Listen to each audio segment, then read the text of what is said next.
It's a huge myth that harsh self-criticism drives long-term success. Your past explains you, but it absolutely does not define you. A positive self-image doesn't come from lowering your standards. It comes from respecting yourself enough to allow for real growth. What if the biggest limitation in your life isn't your talent, your intelligence, or your opportunities, but actually the invisible picture you carry of yourself? That is honestly such a profound question to start with.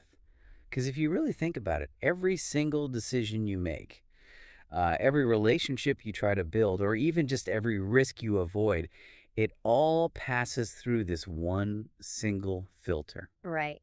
The story you believe about who you are. Exactly. Huge thank you to everyone tuning in. We're so incredibly grateful for this community.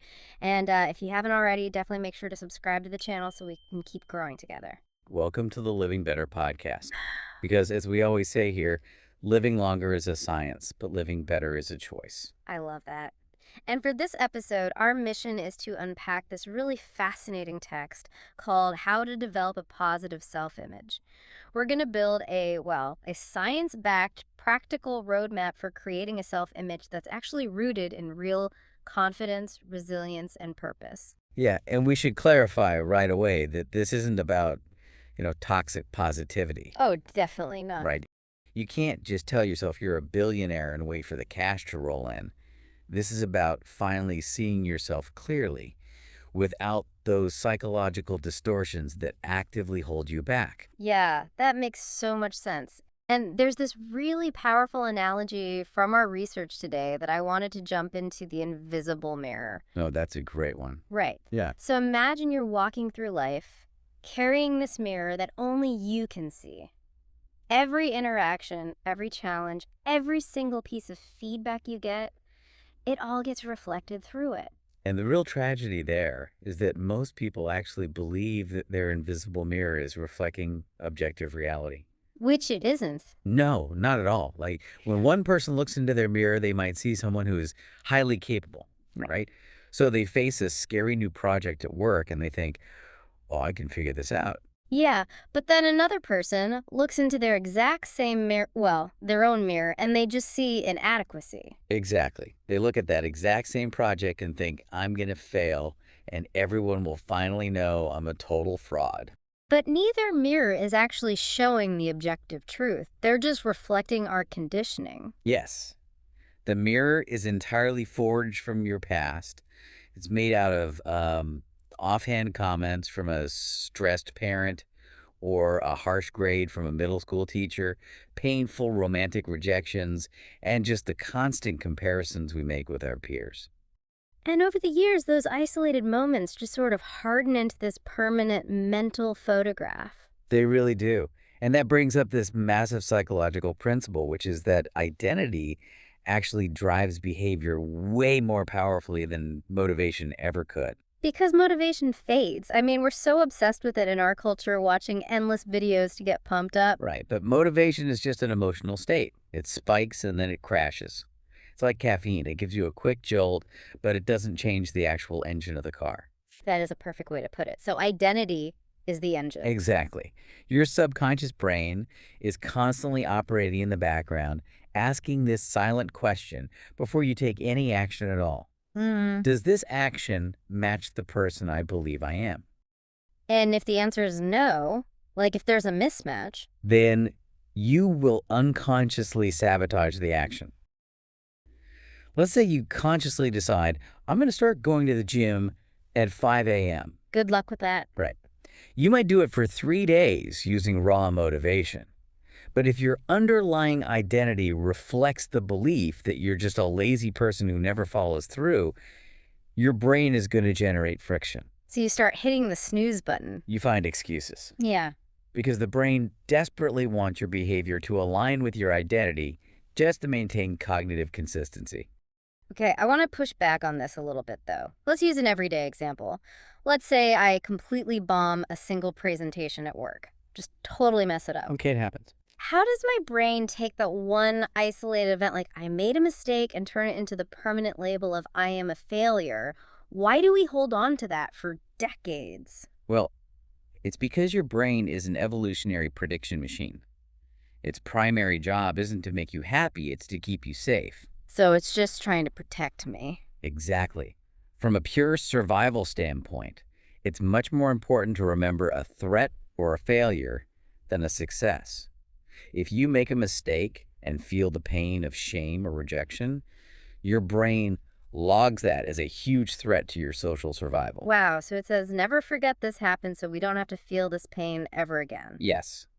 So the brain overcorrects. It takes "I bombed a presentation" and morphs it into "I am inherently terrible at my job," because the broader label feels like a safer protective shield against ever trying and failing again. Man, that's heavy. So all these labels we carry around like, I'm socially awkward or I'm bad with money, we think we're just observing our behavior, but we're actually commanding our future behavior to fall in line. You are literally handing your brain a script, and the brain is going to execute that script flawlessly. Which makes me wonder about the physical reality of all this. Like, if these labels are just subjective stories, why do they feel so incredibly real to us? To understand that, we have to look at the neuroscience, specifically neuroplasticity and something called Hebb's law, which says neurons that fire together wire together. Right. So every time you have a thought, an electrical signal travels across a pathway in your brain. Like walking through a dense forest, the first time you push through the brush, it's really difficult. Yeah, you're tripping over roots and everything. Exactly.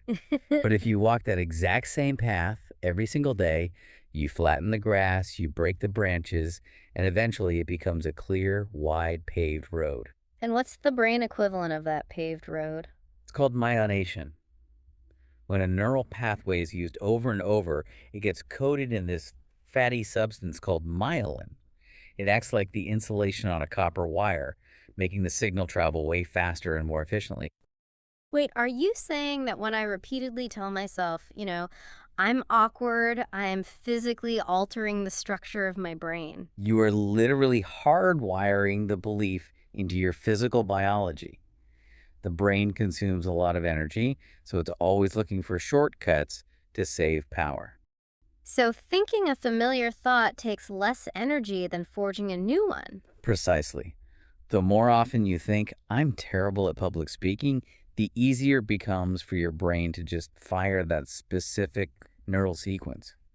Eventually, the thought feels undeniably true, not because it's factually accurate, but just because it's biologically efficient. So we are basically brainwashing ourselves with our own internal narrator. We really are. But, okay, if the brain is just trying to be efficient, what happens when real-world evidence actually contradicts our hardwired belief? Like, let's say I deeply believe I'm unlovable, but someone genuinely compliments me or shows me affection. This is where a really tricky psychological mechanism called confirmation bias takes over. Think of it as putting on a pair of deeply tinted, invisible glasses. Okay, invisible glasses. Yeah. Once a neural pathway is established as your core identity, your brain starts filtering your entire perception of reality just to protect that belief. Wait, so it actually filters out the good stuff? It has to. Otherwise, it experiences cognitive dissonance, which is a deeply uncomfortable feeling. So you put on those glasses and you literally stop seeing objective reality. You only see what you expect to see. Wow. If your identity is, "I am awkward," you could walk into a party, make 5 people laugh, have 3 amazing conversations, but your brain will act like a heat-seeking missile to notice the one person who checked their phone while you were talking. And then I drive home thinking, see, I knew I was awkward. That one person clearly hated me. And I'd completely delete the 5 positive interactions from my memory. You wouldn't just delete them, you'd actually actively reframe them to fit your negative narrative. You tell yourself, "Well, those people were just laughing to be polite. They felt sorry for me." That is genuinely terrifying. Our brains are defending our negative self-image. Paradoxically, yes. Because being right about your flaws feels safer to your brain than being wrong and having to face the unknown. Okay, but if we constructed this reality, it means we can deconstruct it, right? The big question is, how do we actually break this loop? Because my instinct, and I think the instinct for a lot of people, is that when we notice a negative pattern, we try to fix it with tough love. Which is the most common approach. Right. We think, if I'm just script enough, if I berate myself every time I mess up, I'll eventually whip myself into shape. And the research consistently shows that is a catastrophic failure. But hold on, look at high achievers, Yeah. Like elite athletes, top CEOs, brilliant artists. A lot of them are notoriously hard on themselves. Doesn't that inner critic drive success? If I'm suddenly compassionate with myself, won't I just become complacent? It's a huge myth that harsh self-criticism drives long-term success. It might give you a short-term spike in performance that's driven purely by fear, but the physiological cost is immense. What do you mean? When you ruthlessly criticize yourself, your brain doesn't actually know the difference between an external threat and an internal one. It triggers your amygdala and floods your nervous system with cortisol, the stress hormone. So my body reacts as if I'm literally being attacked by a wild animal, even though I'm just like sitting at my desk yelling at myself for a typo in an email. Exactly. And what happens when an animal is attacked? It fights, it flees, or it freezes. In our modern context, freezing looks like procrastination. Fleeing looks like completely avoiding new opportunities. That makes so much sense. The text has a powerful analogy for this. Imagine trying to coach a runner by running right alongside them and screaming, "You're pathetic, you're gonna lose, you're a total embarrassment." They wouldn't run faster. They'd probably just collapse from emotional exhaustion. Yet, millions of people speak to themselves that exact way from the moment they wake up until they go to sleep. They're that abusive coach in their own minds. So true. A positive self-image doesn't come from lowering your standards. It comes from respecting yourself enough to allow for real growth. Okay, let's ground this in a real scenario so we can see what healthy reframing actually looks like in practice. Sure.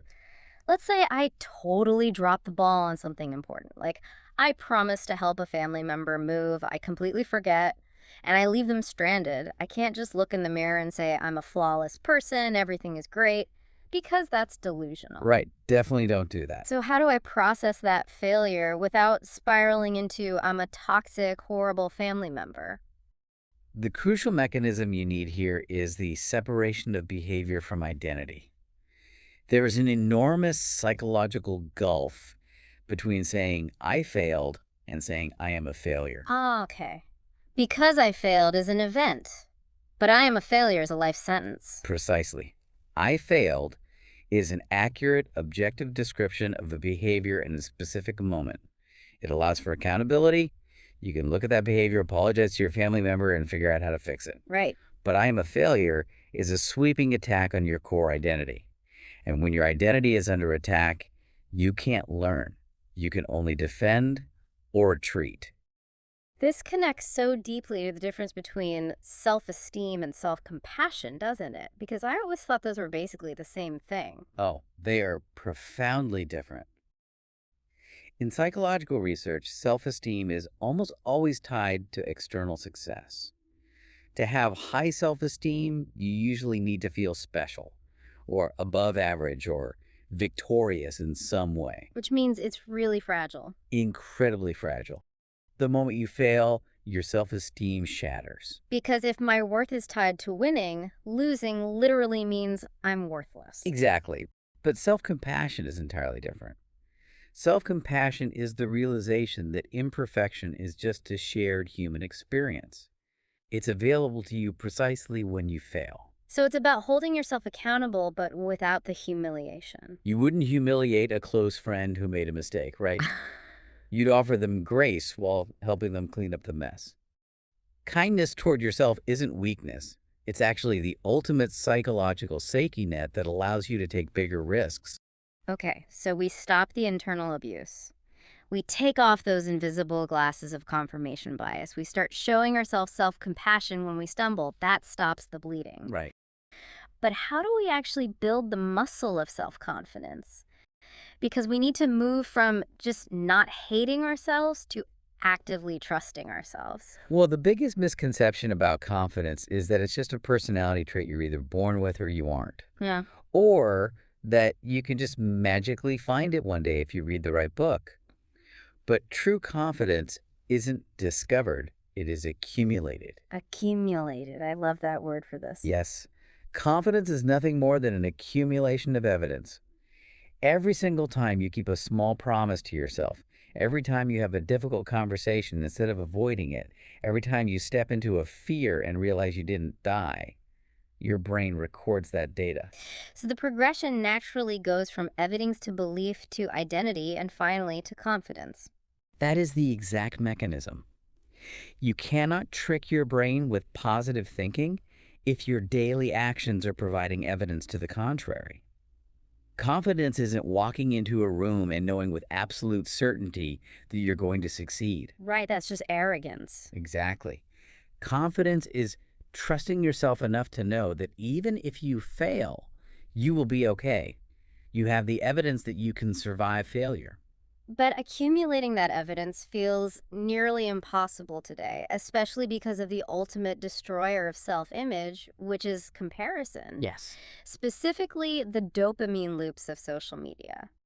Social media uniquely weaponizes confirmation bias. When you already have an underlying insecurity, social media provides this infinite scroll of evidence to prove you're inadequate. It totally bypasses your logical defenses. It does.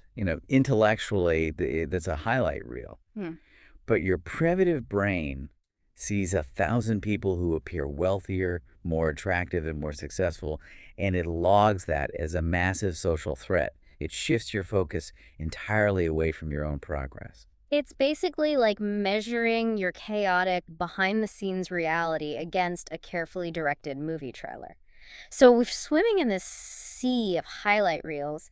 How do we protect our own evidence gathering process? By ruthlessly narrowing your focus. You must measure yourself only against who you were yesterday.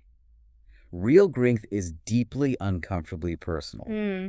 The fastest way to change your self-image isn't by sitting in a quiet room trying to think differently. It is by acting differently in small, undeniable ways. Identity through action. If you want to change the neural pathway, you have to walk a new trail. Yeah. And the brain doesn't require grand gestures to start building myelin on a new pathway. If you read a book for 10 minutes, you are providing hard physical evidence to your brain that you are someone who values learning. Or if you choose water over soda at lunch, you're proving you're someone who honors their physical health. Exactly. It's like casting votes for the person you want to become. You don't need a unanimous victory on day one. You don't have to transform your entire life by tomorrow. You just need to win the election over time by slowly accumulating more votes for the new identity than the old one. Small, consistent actions will outperform dramatic overnight transformations every single time. Because small actions don't trigger the amygdala's threat response. They sneak right past your brain's resistance. This leads to such a truly liberating realization from our research today. When you finally understand that identity is just accumulated evidence, you realize something profound about your own history. Your past is information, not identity. That is perhaps the most important takeaway of this entire episode. Your past explains you, but it absolutely does not define you. Yeah. Your wounds, your traumas, your past failures, they matter deeply. Yeah. But they are data points. They were just chapters. They are not the conclusion of the book. We spend so much time acting as if our past is this binding contract we signed, dictating exactly who we have to be for the rest of our lives. But neuroplasticity proves that the contract can be rewritten. Every single day you wake up, you're presented with a blank ledger.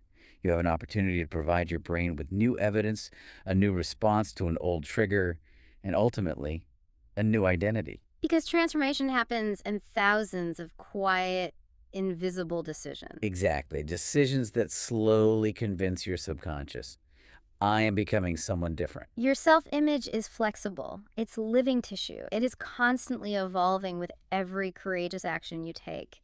Your invisible mirror doesn't have to reflect the scars of your past forever. You can choose to polish it, clear away the distortions, and finally see the potential that was always there. None of us are seeing ourselves with perfect objectivity. We're all looking through years of accumulated beliefs. But the portrait you're painting of yourself isn't finished yet. Every healthy boundary you set, every time you choose self-compassion over self-criticism, you add another brushstroke to a masterpiece. That is so beautifully said. As we wrap up this episode, I want to leave you with one final thought to mull over as you step back into your day. If every small action you take today is a vote for your future identity, and if real confidence is just the accumulation of evidence, what is the very next action you are going to take to prove to your brain that you are worth believing in? Such an important question. Remember, your future doesn't begin when the world finally sees your worth.